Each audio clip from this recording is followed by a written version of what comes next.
کر لی جائے، روٹی آدھی دے دی جائے، نصف اسے دے دی جائے، نصف اسے دے دی جائے. لیکن عدالت کا تقاضا یہ ہے، عدل الہی کے مطابق یہ دیکھا جائے گا کہ حق کس کا ہے. ہمارا آج تک سارے مسلمان بھائیوں سے اسی بات پہ اختلاف ہے. وہ کہتے ہیں بھئی حضرت علی کا آپ کہتے ہیں حق تھا تو مل گیا، دیر سے صحیح حق مل گیا، اوروں کو بھی حق مل گیا، انصاف ہو گیا. ہم کہتے ہیں انصاف ہو سکتا ہے، عدل نہیں.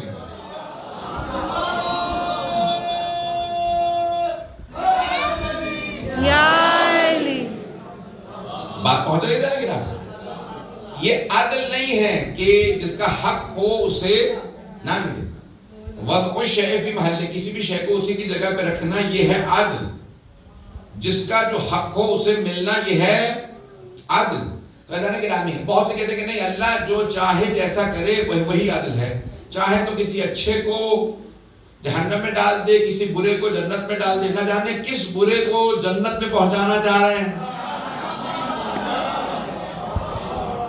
چلتے رہیے گا جانے گرامی. تو نہ جانے کن کن بروں کو جنت میں ڈالنے کی کوشش کی جا رہی ہے، کہ یہ کہا جا رہا ہے کہ نہیں، اللہ جو چاہے وہی عدل ہوتا ہے. اور پھر ہمیں کہہ دیا جاتا ہے خبردار کسی کو برا نہ کہنا، برا نہ کہنا. کیوں؟ کیونکہ ابھی تو اللہ نے فیصلہ ہی نہیں کیا ہے، روز قیامت فیصلہ ہوگا. تو اگر کہا جائے کہ نہیں، اللہ کہتا ہے حقوق اللہ جسے چاہو معاف کر دو، حقوق العباد جب تک جس کا حق نہ ہو وہ معاف نہ کرے. تو حقوق العباد تو جب تک بندہ نہ، تو کہا کہ نہیں، امام حسین بہت کریم ہے، بہت سخی ہے، اگر انہوں نے یزید کو معاف کر دیا تو تم کیا کرو گے؟ ہاں یہ کہا جاتا ہے.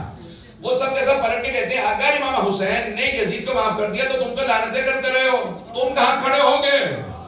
بات پہنچ رہی ہے نہیں پہنچ رہی ہے؟ وہ کہتے ہیں یزید کو اگر امام حسین نے معاف کر دیا، اتنے کریم ہے، کریم ابن کریم ہے، تو پھر کیا کرو گے؟ ہم کہتے ہیں جتنے بھی کریم ہو، اللہ سے زیادہ کریم نہیں ہے. اگر اللہ نے شیطان کو معاف کر دیا پھر تم کہاں کھڑے ہوگے؟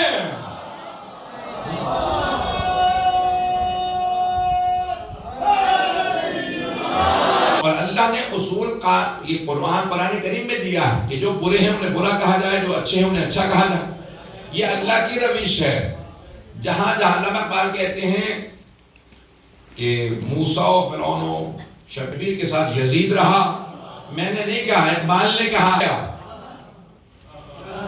توجہ، آدم کے مقابلے میں ابلیس آ گیا، حابیل کے مقابلے میں قابیل آ گیا، جناب ابراہیم کے مقابلے میں نمرود آ گیا، فرعون کے مقابلے میں جناب موسیٰ کے مقابلے میں فرعون. چلتے چلے جائیے گا سلسلہ اگر پیش کر رہا ہوں. رسول خدا کے مقابلے میں ایک نہیں کئی آئے. ابو سفیان بھی آیا، ابو لہب بھی آیا، عتبہ بھی آیا، شیبہ بھی آیا، ابو جہل بھی آیا، نہ جانے کون آتے رہے. یہ اصول ہے کہ اچھوں کے مقابلے میں برے آتے رہیں گے. اللہ نے یہ روش دی ہے کہ اچھے کو اچھا کہو، برے کو برا کہو. نہیں مجمع، اچھے کو اچھا کہو، برے کو، یہ قرآن کے روش ہے. اللہ نے کہا آدم نے میرے کہنے پہ زمین پہ خلافت کی، میں نے بنایا تھا. اللہ نے کہا انی جاعل فی الارض خلیفہ، میں روئے زمین پہ خلیفہ بنا کے بھیج رہا ہوں. جب میں فَإِذَا نَفَخْتُ فِيهِ مِن رُوحِي فَقَعُوا لَهُ سَاجِدِينَ، جب میں اپنی روح پھونک دوں سب سجدے میں گر جانا. تو جنہوں نے مانا وہ فرشتے کہلائے، جنہوں نے انکار کیا اللہ نے خود قرآن میں اس پہ لعنت بھیجی ہے. پتہ نہیں ہے یا نہیں ہے؟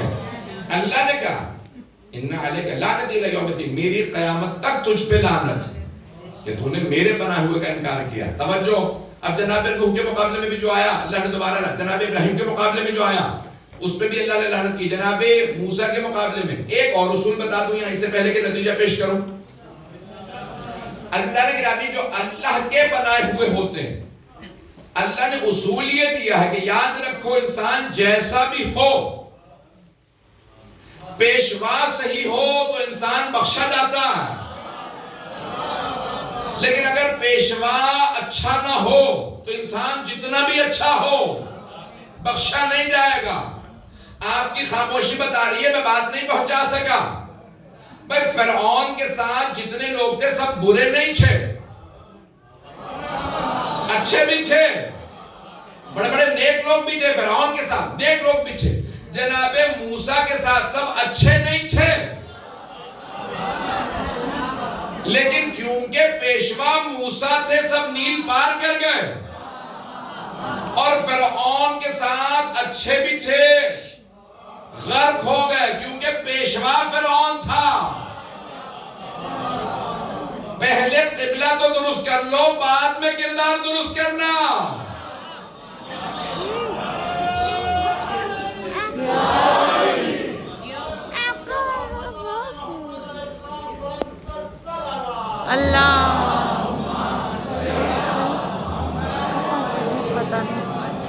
توجہ فرما رہے ہیں تاریخ نا؟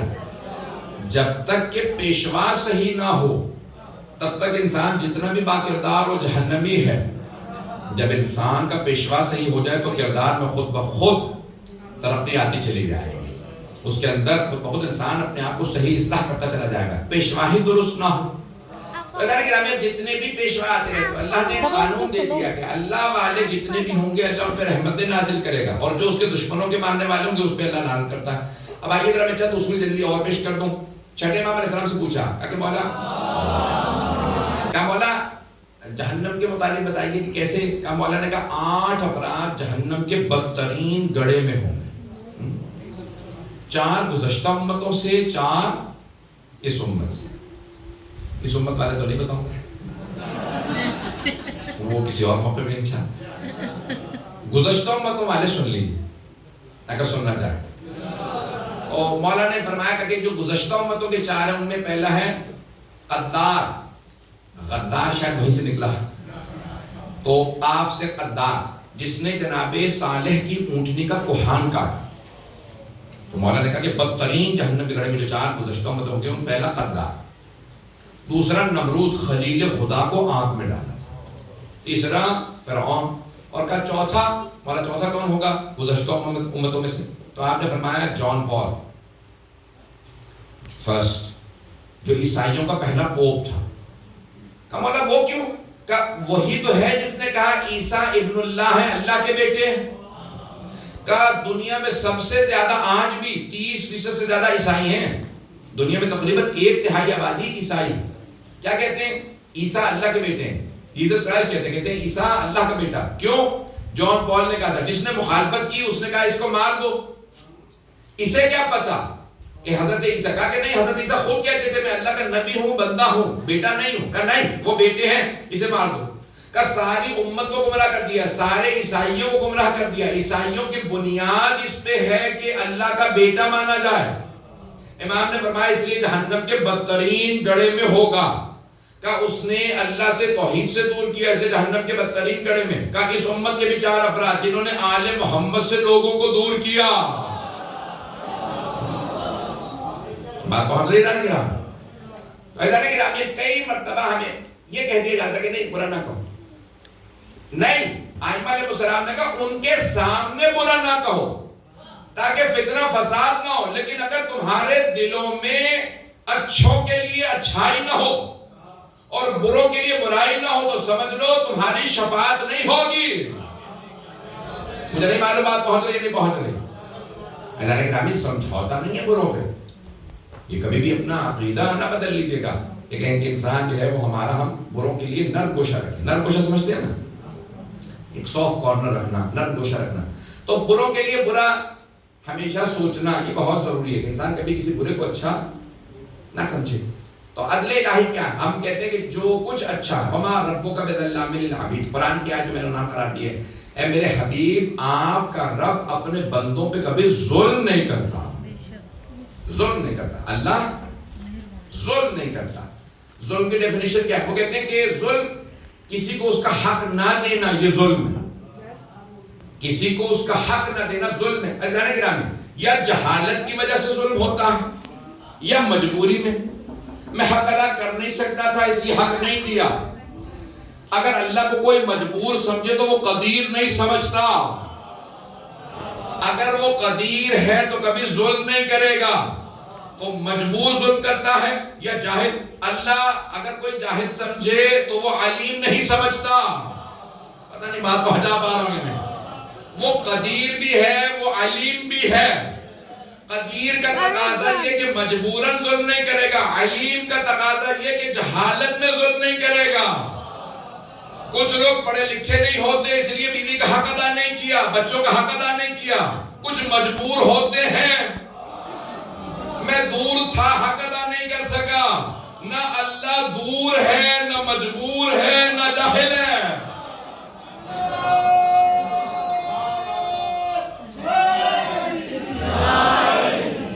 بات پہنچ کے جانے گا، اس لیے اللہ عادل ہے۔ کہا گیا قدیر کی دلیل کیا ہے کہ اللہ قدیر ہے؟ فاعل مختار۔ میں نے توحید کی بحث شروع کر دی ہے تو آسان بنا کے پیش کروں اگر چلتے رہیں گے۔ اب اللہ قدیر ہے، قدیر ایک ہے قادر، ایک ہے قدیر۔ قادر جو قدرت رکھتا ہو، کبھی قدرت رکھتا ہو کبھی قدرت نہ رکھتا ہو، نہیں ہے۔ قادر جو کبھی قدرت رکھتا ہو کبھی قدرت نہ رکھتا ہو۔ قدیر وہ جو ہمیشہ قدرت رکھتا ہو۔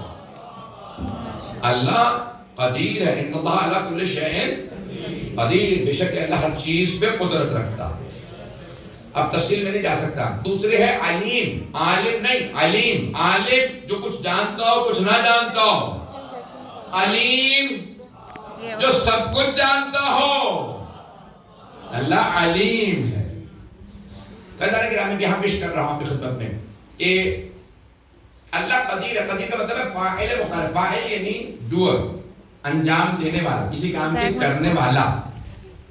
فاعل مختار، اختیار کے ساتھ، مجبوراً نہیں کرتا۔ عربی کے دو الفاظ میں نے استعمال کیے، اس کی مجھے وضاحت کرنی ہے اگر سن رہے ہیں۔ اللہ کام کرتا ہے بغیر مجبوری کے۔ آگ جلائیں، آگ مجبور ہے کہ حرارت دے۔ شاید جرمنی میں آگ جلائی جائے اس میں سے حرارت نہ آتی ہو۔ بھائی میں تصویروں والی آگ کی بات نہیں کر رہا ہوں، تصویر میں آگ کو ہاتھ لگائیے کچھ بھی نہیں ہوگا۔ در حقیقت جب آگ جلائی جائے گی اس میں حرارت ہوگی۔ حرارت اور آگ میں لازم و ملزوم ہے، لازمہ ہے۔ جب بھی آگ ہوگی حرارت ہوگی۔ توجہ، آگ ہوگی حرارت ہوگی۔ آگ اور حرارت میں لازمہ ہے، جبر ہے۔ آگ مجبور ہے حرارت دے، مجبور ہے، اختیار نہیں رکھتی کہ روک لوں حرارت۔ آپ کے گرمی بہت زیادہ ہو گئی پھر بھی رکے گی نہیں کیونکہ آگ میں حرارت ہی ہے۔ اللہ نے مجبوراً خلق نہیں کیا، اختیار سے بنایا۔ میں نے پورے علم کلام کی ساری بحث علامہ حلی کی یہاں پہ نچوڑ کے پیش کیا، پورا نچوڑ پیش کیا ہے۔ عزیزان گرامی، اللہ فاعل مختار ہے، اس نے اختیار سے خلق کیا، مجبور نہیں تھا